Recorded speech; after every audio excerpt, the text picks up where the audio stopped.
ሰበር ዜና የመካከለኛው ምስራቅ ውጥረት አሁንም ተባብሶ እንደቀጠለ ነው።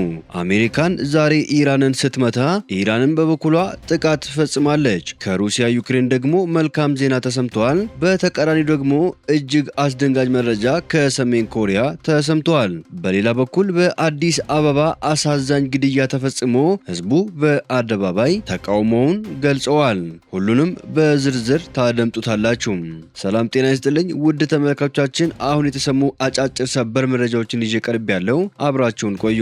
በቀጣይ ፈጣንና እውነተኛ ሰበር መረጃዎችን በፍጥነት ለመከታተል ቻናሉን ሰብስክራይብ በማድረግ የደውል ምልክቷን በመጫን አሁኑኑ ቤተሰብ ይሁኑ።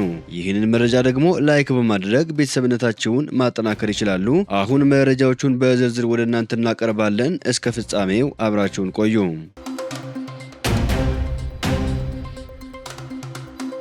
በቅድሚያ አሜሪካ ሁለት የኢራን ነዳጅ ጫኝ መርከቦችን መምታቷን አስታወቀች። አሜሪካና ኢራን ጦርነት ለማቆም በተዘዋዋሪ ንግግር እያደረጉ ባሉበት በአሁኑ ጊዜ የሁለቱ ሀገራት ኃይሎች አልፎ አልፎ እየተጋጩ መሆናቸውን ዘገባዎች አመለከቱ። ዛሬ አሜሪካ በሆርሙዝ ወሽመጥ በኢራን መርከቦች ላይ የጣለችውን እገዳ ጥሶ ለማለፍ የሞከሩ ሁለት ነዳጅ ጫኝ መርከቦችን መምታቷን አስታውቃለች። የኢራን ዜና ወኪል የሆነው ፋርስ ደግሞ በሆርሙዝ መተላለፊያ ላይ በኢራን ኃይሎችና በአሜሪካ ባህር ኃይሎች መካከል ግጭቶች መካሄዳቸውን ዘግቧል። የአሜሪካ ሰራዊት ባወጣው መግለጫ ሳምንታት ያስቆጠረውን በኢራን ወደቦች ላይ የተጣለውን እገዳ ለመጣስ የሞከሩ የኢራን ሰንደቅ ዓላማን የሰቀሉ ሁለት መርከቦችን ኢላማ አድርጎ እንዳይንቀሳቀሱ ማድረጉን አስታውቋል። የአሜሪካ ማዕከላዊ እዝ እንዳለው የባህር ኃይል ተዋጊ አውሮፕላንን በመጠቀም በመርከቦቹ ላይ በተወሰደው እርምጃ መርከቦቹ ወደ ኢራን እንዳይመለሱ ተደርገዋል። ጨምሮም ሁለት ነዳጅ ጫኝ መርከቦች በአሜሪካ የተጣለውን እገዳ ለማስፈጸም ከጥቃቱ በፊት የተሰጣቸውን ማስጠንቀቂያ ባለመቀበላቸው እርምጃ እንደተወሰደባቸው ገልጸዋል። የአሜሪካ ሰራዊት ማዕከላዊ እዝ በኢራን የነዳጅ መርከቦች ላይ ስለተወሰደው እርምጃ ካወጣው መግለጫ ጋር ጥቃቱ ሲፈጸም የሚያሳይ ቪዲዮን አያይዞ አጋርተዋል። ኢራን በስትራቴጂካዊ ደሴት ላይ ያንዣበበው ሚስጥራዊ ድሮንን መታች። ኢራን በሆርሙዝ ስትሬት አቅራቢያ በምትገኘውና ቁልፍ የስትራቴጂካዊ ስፍራ በሆነችው ቀሽም ደሴት ላይ ማንነታቸው ያልታወቁ ድሮኖችን ለመምታት የአየር መከላከያ ስርዓቷን አንቀሳቅሳለች። የሀገሪቱ ባለስልጣናት እንደገለጹት ወደ ተከለከለ የአየር ክልል ለመግባት የሞከሩ በርካታ ትናንሽና የስለላ ድሮኖች በተሳካ ሁኔታ እንዲከሽፉ ተደርገዋል።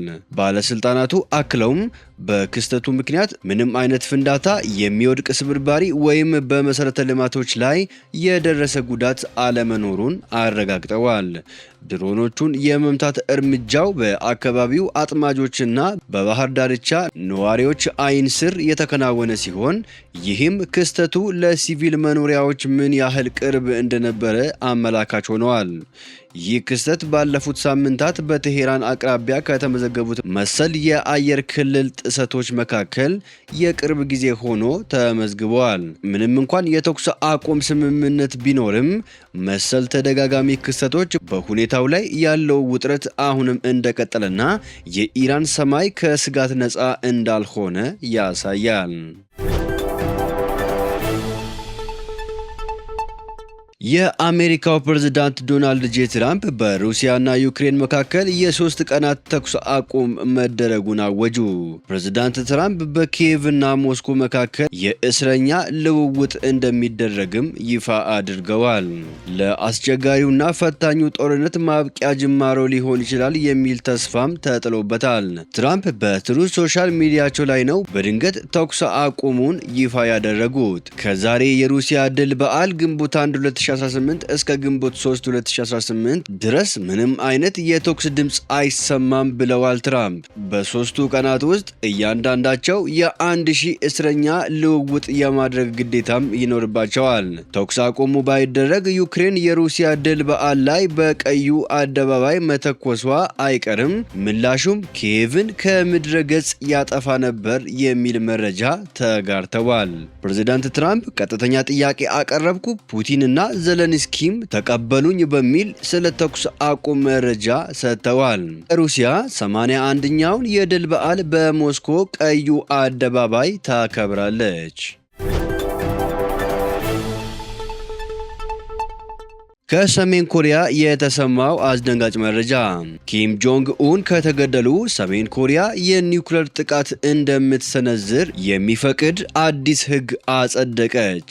የሰሜን ኮሪያ መንግስት በሕገ መንግስቱ ላይ ባደረገው አዲስ ማሻሻያ መሪው ኪም ጆንግ ኡን በጠላት ኃይሎች ከተገደሉ ወይም የግድያ ሙከራ ከተፈጸመባቸው ወታደራዊ ኃይሉ አውቶማቲክ የሆነ የኒውክሌር አጸፋ ጥቃት እንዲሰነዝር አዘዋል። ይህ ውሳኔ የተላለፈው የአይሁድና የአሜሪካ ጥምረት በቴሄራን ላይ በሰነዘረው ጥቃት የኢራኑ የበላይ መሪ አሊ ሐሚኒ እና የቅርብ አማካሪዎቻቸው መገደላቸውን ተከትሎ መሆኑ ተገልጸዋል። ኪም ጆንግ ኡን ተመሳሳይ የአመራር ማጥፋት ጥቃት ሊሰነዝርባቸው ይችላል በሚል ከፍተኛ ስጋት ውስጥ መውደቃቸው ተነግረዋል። በፒዮንግያን በተካሄደው 15ኛው የሰሜን ኮሪያ የህዝብ ምክር ቤት ጉባኤ ላይ በጸደቀው የኒውክሌር ፖሊሲ ህግ አንቀጽ 3 ላይ እንደሰፈረው የሀገሪቱ የኒውክሌር ኃይል እዝ ወይም ቁጥጥር ስርዓት በጠላት ኃይሎች ጥቃት ላይ ከወደቀ የኒውክሌር ጥቃት በአውቶማቲክ መንገድና ወዲያውኑ ይፈጽማል። ይህ ማለት መሪው ኪም ጆንግ ኡን ትዕዛዝ መስጠት በማይችሉበት ሁኔታ ላይ ቢሆኑ ወይም ቢገደሉ ወታደራዊ መኮንኖቹ ያለምንም ተጨማሪ ትዕዛዝ አጸፋውን እንዲመልሱ ስልጣን ተሰጥቷቸዋል። በአዲስ አበባ ሽሮ ሜዳ ግድያ ፖሊስ ምርመራ መጀመሩን አስታወቀ። የአዲስ አበባ ፖሊስ ዋና ጠቅላይ መምሪያ ይፋ ባደረገው መረጃ መሰረት ይህ አሳዛኝ ክስተት የተፈጠረው ሚያዝያ 29 ቀን 2018 ዓመተ ምህረት በጉለሌ ክፍለ ከተማ ወረዳ 1 አካባቢ ነው። በዕለቱ ከቀኑ 10 ሰዓት ከ40 ላይ ረዳት ሳጅን ማቴዎስ ተመቸው የተባለ የፖሊስ አባል አቶ ተገኝ ባልቻ የተባሉትን ግለሰብ በክላሽንኮቭ ጠመንጃ ተኩሶ ሕይወታቸው እንዲያልፍ አድርጓል። ፖሊስ ግድያውን የፈጸመውን አባል ወዲያውኑ በቁጥጥር ስር አውሎ ምርመራ ጀምረዋል። ከዚህ ዘግናኝ ድርጊት ጀርባ ያለውን መንስኤ ፖሊስ ሲያብራራ በሟቹና በፖሊሱ አባል መካከል ከዚህ ቀደም የተፈጠረ ቂም እንደነበረ ጠቁመዋል። ከዚህ በፊት በተፈጠረ ጠብ አቶ ተገኝ በፖሊስ አባሉ ላይ ጉዳት አድርሰው ታስረው በዋስ ወጥተው ነበር። ይሁንና በዕለቱ ሟች በሌላ ወንጀል ተጠርጥረው በፖሊስ ተይዞ ወደ ጣቢያ ሲመጡ ከመኪና ወርደው ወደ ውስጥ አንገባም በማለታቸው በተፈጠረ ግብግብ ይህ አሳዛኝ ግድያ ሊፈጸም ችለዋል። የአዲስ አበባ ፖሊስ ይህንን ድርጊት ፍጹም ተቀባይነት የሌለው ኢሰብአዊ ድርጊት ሲል በጽኑ አውግዞታል። ምንም እንኳን ግለሰቡ ከፖሊስ አባላት ጋር ግርግር መፍጠራቸው ተገቢ ባይሆንም የፖሊስ አባሉ የወሰደው የጭካኔ እርምጃ የፖሊስን ዓላማ የሚጻረርና ተቋሙን የማይወክል መሆኑን አስረግጦ በመግለጽ ለሟች ቤተሰቦችና ወዳጅ ዘመዶች መጽናናትን ተመኝተዋል።